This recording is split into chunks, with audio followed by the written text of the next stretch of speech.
Hi,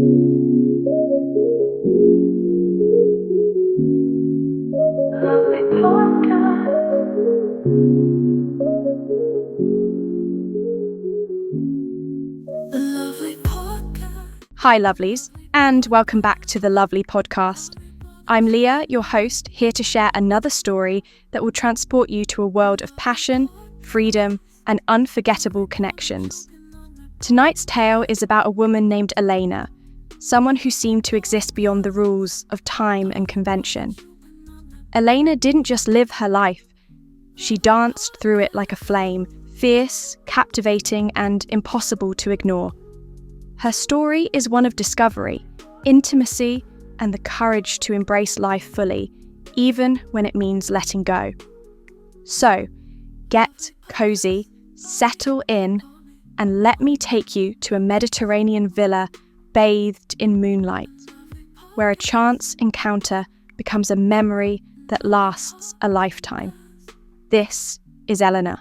They say the Mediterranean has a way of unlocking something primal in you, a part of yourself you've long buried or perhaps never even known.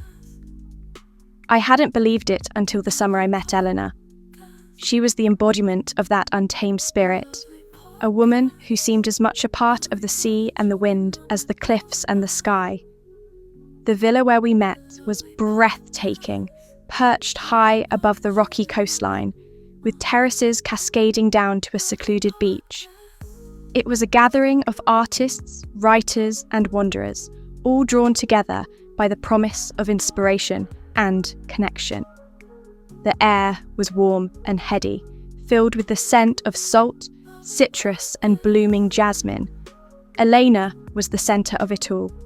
She moved through the crowd like a melody, her laughter bright and uninhibited, her voice carrying the lilt of distant lands. She wore a simple white dress that danced around her with every step, her bronzed skin glowing in the candlelight. But it was her eyes, dark, piercing, and filled with mischief, that held everyone captive. I watched her from across the terrace, feeling both drawn to her and unsure of how to approach. She was surrounded by admirers, effortlessly commanding their attention. Yet, as if sensing my hesitation, she turned and caught my gaze. Her smile was slow, deliberate, and utterly disarming. "Are you going to stand there all night, or will you come join me?" she called out, her voice carrying over the hum of conversation. I felt my cheeks flush as a few heads turned, but Elena's attention never wavered. Gathering my courage, I crossed the space between us, my heart pounding. "You look like someone with stories to tell," she said when I reached her, her tone playful but her eyes serious. "I think that's your role tonight," I replied, surprising myself with the boldness in my voice. Her laughter rang out, rich and genuine. "Perhaps, but stories are best when they're shared." She took my hand then, leading me to a quieter corner of the terrace. Over glasses of champagne, she told me about her travels. Morocco, where she had wandered through vibrant souks. Paris, where she had danced under the stars. And Istanbul, where she had sailed the Bosphorus at sunrise. Her words painted vivid pictures, but it was the passion with which she spoke that captivated me. "Have you ever let go completely?"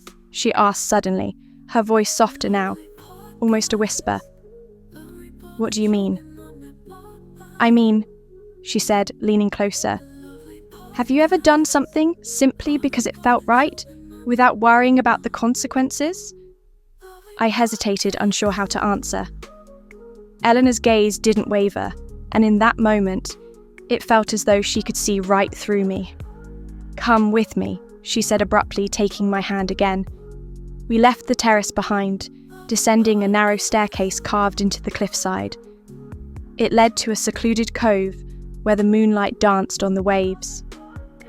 Elena kicked off her sandals and stepped into the water, her dress clinging to her as the waves lapped around her ankles. "Life is like this ocean," she said, turning to face me. "It's vast, unpredictable, and beautiful. but you have to dive in to truly experience it. Before I could respond, she pulled me into the water with her. The coolness of the sea was shocking at first, but then it became exhilarating. Elena laughed as she splashed me, her joy infectious. That night, we didn't just share stories, we created them.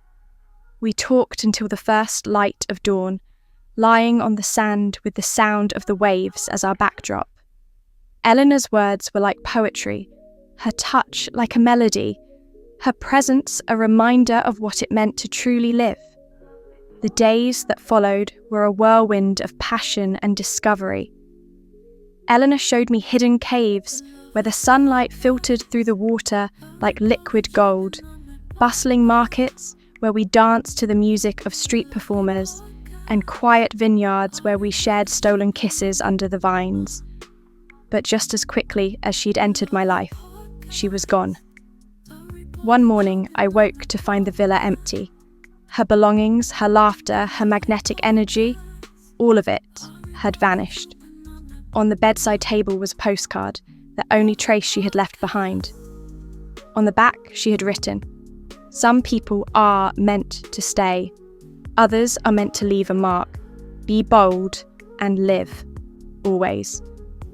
At first I felt bereft, as though the world had lost its colour. But as the days passed, I realised Elena had given me something far greater than her presence. She had given me freedom. Freedom to embrace the unknown, to let go of fear, and to live with a boldness I had never known. Even now, I feel her presence in unexpected moments. A gust of wind, the scent of jasmine, the crash of a wave. She's gone, but she's everywhere. And I know I'll carry her memory with me always. Elena was more than a person. She was a moment, a reminder that life is not measured by its length, but by its intensity. Her story leaves us with a powerful question. What does it mean to truly live? And are you brave enough to embrace it? I'd love to hear your thoughts and stories in the comments. Tell me, when was the last time you truly let go and embraced life's unpredictability? Thank you for joining me on the Lovely podcast. Until next time, remember, life is fleeting, but its moments can be infinite if you dare to live them fully.